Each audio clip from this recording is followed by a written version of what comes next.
riverbed. Dry as it is, this is a wadi. When it rains, and it doesn't rain much here obviously, but when it rains, these rocks cannot absorb the water, and so they flood. That's the definition of a wadi. It's a riverbed that's running with water during rainy season, during flood season, can flood very dramatically. You'll always find these acacias along the edge of the stream beds that flood occasionally. You won't see them halfway up the cliff. Sometimes they'll be a few feet above. They've got to get those roots out into that stream bed or they don't survive. When it doesn't flood, sometimes as much as 10 years or more, I'm told, the tree will go dormant. And it'll stand here as if it's dead. Then suddenly, years later, you get a flood and it'll come back to life. You get a beautiful little flower on it, and then those pods as the fruit. And then for a season, it's very good. And wait next season to see if there's, again, a flood. Now, in the opinion of the man that I believe is the world's greatest authority on biblical plants, his name is Noga Haravani, in his opinion, this is the tree of Jeremiah 17. Now, that doesn't say anything to most of you because that's not a passage maybe we study a lot.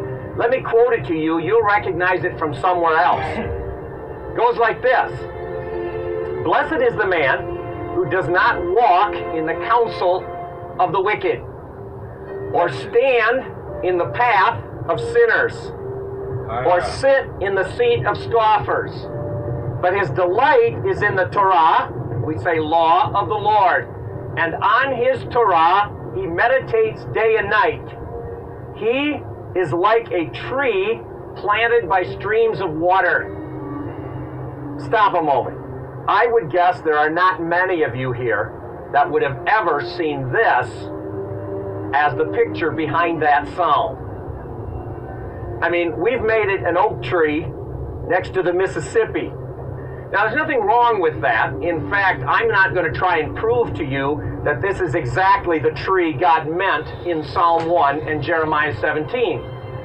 What I want you to see is, if I was living in the desert and read that psalm, this is my picture of someone deeply rooted into the water of these floods, who then provides all kinds of things over years and years and years for entire communities of people.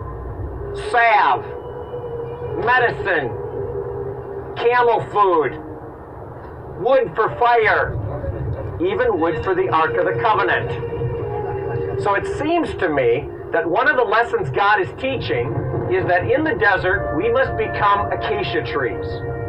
Trees that provide all kinds of things for the community in the desert where there isn't much. And this becomes God's way of sustaining just enough to continue.